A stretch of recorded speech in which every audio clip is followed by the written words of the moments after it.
नामजद गवर्नर सिंध नसरीन जलील कौन हैं? हालत जिंदगी पर एक नज़र। वजीर आजम शहबाज शरीफ की जानिब से नसरीन जलील को गवर्नर सिंध तैनात करने की समरी सदर मुमलिकत डॉक्टर आरिफ अलवी को भेज दी गई है। लेकिन क्या आप जानते हैं कि नसरीन जलील कौन है? अगर नहीं तो यहाँ हम उनकी हालत जिंदगी पर एक नज़र डालते हैं। नसरीन जलील का तारुफ और जिक्र अगर उनके ख़ानदानी पस मंज़र और हसब नसब के ज़मन में हो तो वो खासा मुतासिर कुन है। उनकी सियासी शनाख्त इब्तिदा से आज तक MQM की है। नामजद गवर्नर सिंध नसरीन जलील सेनेटर हैं और डिप्टी कन्वीनियर मुत्तहिदा कौमी मूवमेंट भी हैं। नसरीन जलील 1944 में लाहौर में पैदा हुई। उनके वालिदैन का ताल्लुक यूपी भारत से है। नसरीन जलील के वालिद जुल्फ़िकार अहसन एक इंडियन सिविल सर्विस के अफसर थे, जिन्होंने क़याम पाकिस्तान से पहले पंजाब में काम करने को तरजीह दी। लाहौर में पैदा होने वाली नसरीन जलील ने 12 साल की उम्र में लंदन में भी तालीम हासिल की। उन्होंने मैट्रिक कराची के PECHS स्कूल से किया। नसरीन जलील की उम्र का इब्तदाई अरसा बहन भाइयों के साथ लंदन में गुजरा।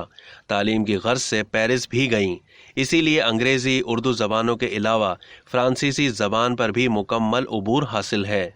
जाज़िब निगाह, दीदा ज़ेब कीमती साड़ियाँ, दीदा ज़ेब चमकते दमकते मोतियों की माला नसरीन जलील की पहचान है। पार्लियामेंट हाउस में भी उन्हें हमेशा इसी लिबास में देखा गया। नसरीन जलील कई अहम ओहदों पर फाइज रहीं। वो मार्च 1994 में 6 साल के अरसे के लिए सेनेटर रहीं। नसरीन जलील ने 1988 में MQM में शमूलियत इख्तियार की। MQM में भी वो कई अहम शोबों की सरबराह रह चुकी हैं। वो कई मरतबा गिरफ्तार भी हुई और उनको जेल भी जाना पड़ा।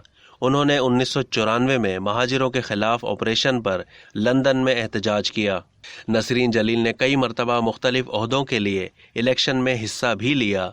1968 में नसरीन जलील की शादी MA जलील से हुई। फ्लाइंग के शौक ने नसरीन जलील को हवाबाजी सीखने पर माइल किया और कमर्शियल पायलट का लाइसेंस हासिल करने के बाद एक तवील अरसे तक वो ये शौक भी पूरा करती रहीं।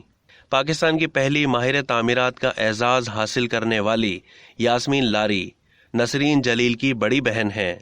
नसरीन जलील का नाम सिर्फ कराची ही नहीं पाकिस्तान भर में मारूफ रहा है। अब तक के लिए इतना ही। मज़ीद मालूमात के लिए डेली जंग के YouTube चैनल को सब्सक्राइब करना ना भूलिए और फेसबुक के पेज को भी लाइक करना ना भूलिए।